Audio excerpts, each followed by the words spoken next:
Hello good morning students. देखो, without sample paper you can't excel in your exams. मैंने यहाँ पे I succeed का सैम्पल पेपर लिया है। इसमें से मैं आपको 5 सैम्पल पेपर्स के MCQs आपको मैं बताऊँगी। आपको आइडिया हो जाएगा कि किस तरह से पैटर्न आएगा। So let us start. Out of orthochlorophenol, orthobromophenol, orthoiodophenol, orthofluorophenol which is most acidic.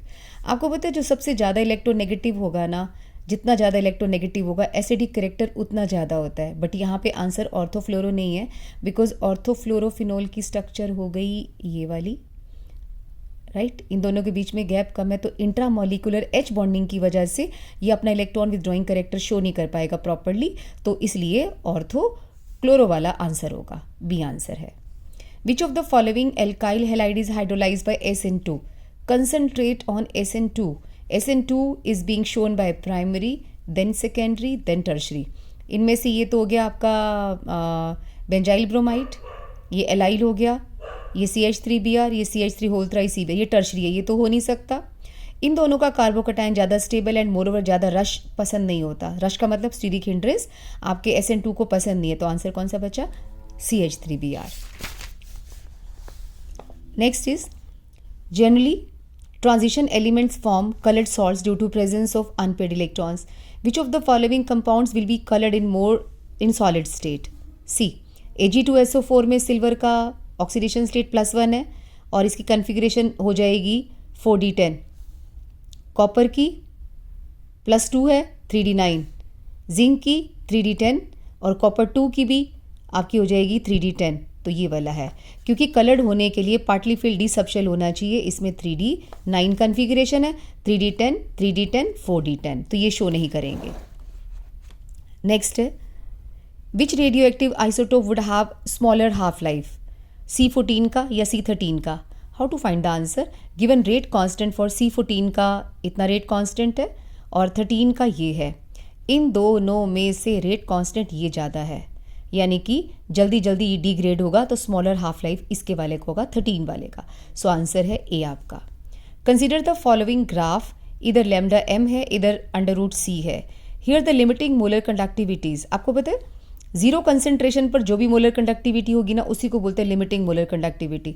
इस ग्राफ को एक्स्ट्रापोलेट करो, यहाँ जा रहा है मोर देन 149.8, तो आंसर है आपका 150। This is limiting molar conductivity. Molar conductivity at infinite dilution is known as, या zero concentration is known as limiting molar conductivity.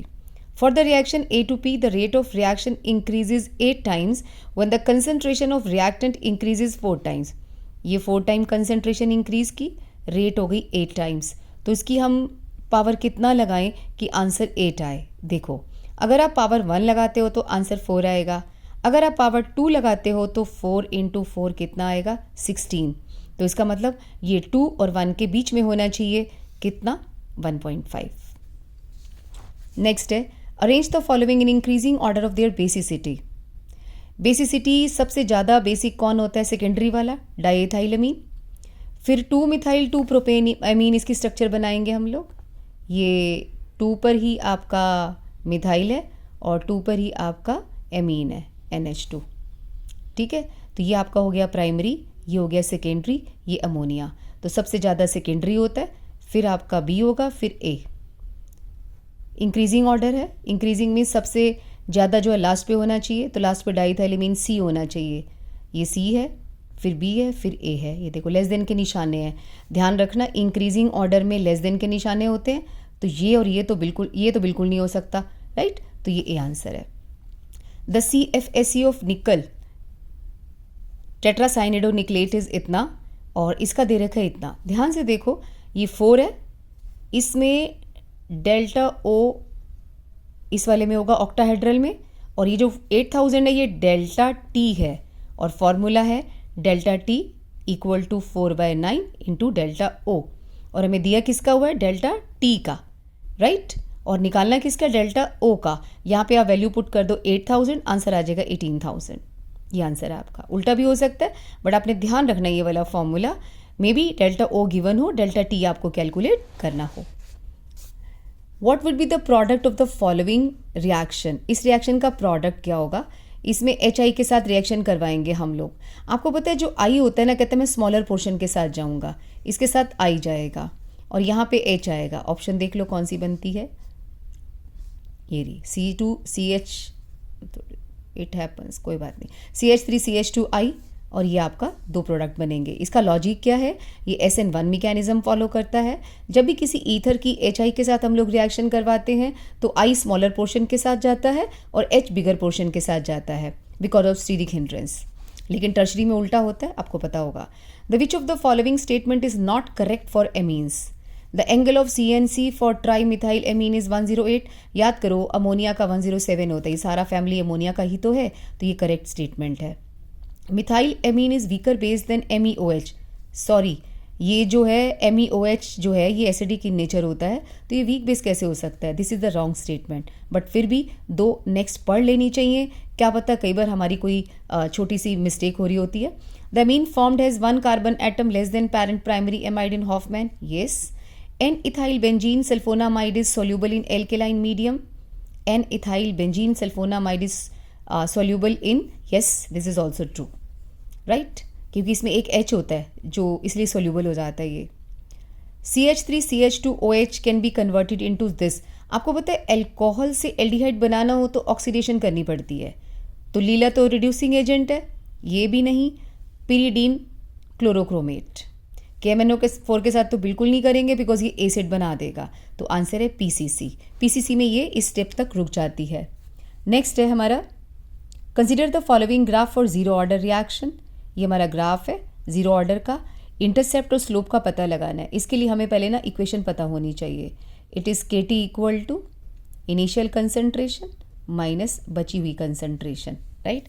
तो ग्राफ हमने किसका लिया, कंसंट्रेशन ऑफ रिएक्टेंट, इसका ग्राफ लिया किसके साथ, T टाइम के साथ, दोनों के बीच में नेगेटिव का साइन है तो ये ऐसे आएगा। स्लोप कौन होगा, ये स्लोप है और ये आपका इंटरसेप्ट है, तो इंटरसेप्ट लिखा है उसने तो R0 आ जाएगा, जो मैंने A0 लिया, बात एक ही है, और ये आ जाएगा आपका -K। माइनस क्यों आया, बिकॉज ऐसे वाला ग्राफ जो होता है ना इसका स्लोप माइनस होता है।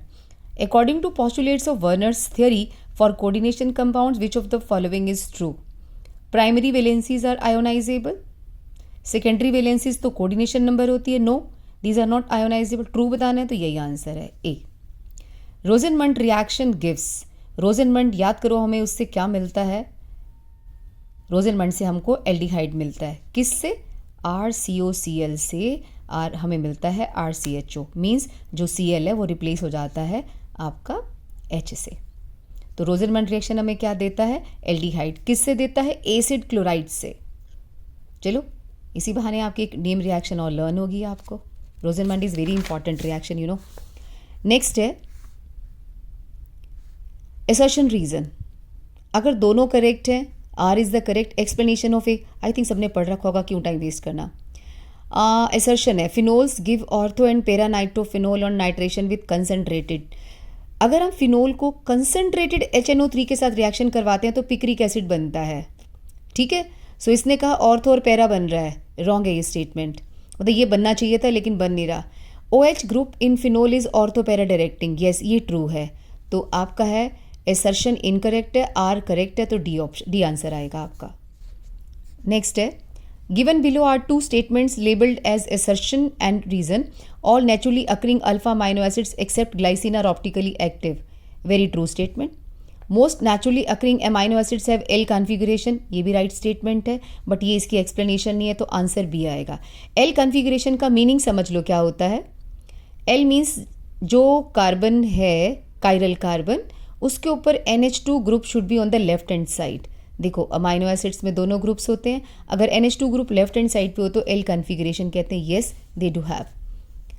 Chromium is a typical hard metal while mercury is a liquid, true. In chromium there are 6 unpaired electrons whereas in mercury there is no unpaired electron. Yes, ये इसकी explanation है। अब देखो कैसे है, जितने ज़्यादा अनपेयर्ड इलेक्ट्रॉन होंगे उतने वो बॉन्ड में पार्टिसिपेट करेंगे, जितने ज़्यादा इलेक्ट्रॉन बॉन्ड में पार्टिसिपेट करेंगे मेटालिक बॉन्ड स्ट्रांग होगा। तो मरकरी में 2 पार्टिसिपेट कर रहे हैं, इसमें 6 कर रहे हैं, क्योंकि अनपेयर्ड सारे करते हैं, जो पेयर्ड हो जाते हैं ना वो पार्टिसिपेट नहीं करते हैं। नेक्स्ट है in order to convert RCl to RNH2 Gabriel phthalimide synthesis can be used. अगर इसको इसमें कन्वर्ट करना हो तो ये हम यूज़ कर सकते हैं, ट्रू। और नेक्स्ट है with proper choice of alkyl halide phthalimide synthesis can be used, phthalimide synthesis can use to prepare primary, secondary and tertiary. No, आपको पता है थैलीमाइड रिएक्शन से केवल हम प्राइमरी बना सकते हैं, हम सेकेंडरी टर्शरी नहीं बना सकते। एसर्शन राइट है, रीज़न रॉन्ग है, तो सी आंसर है आपका, राइट। देखो हमने अपना ये फिनिश कर लिया। अब हम चलते हैं सेकंड सैंपल पेपर पे। सेकंड सैंपल पेपर में हम 1 सैंपल पेपर ही ले लेते हैं।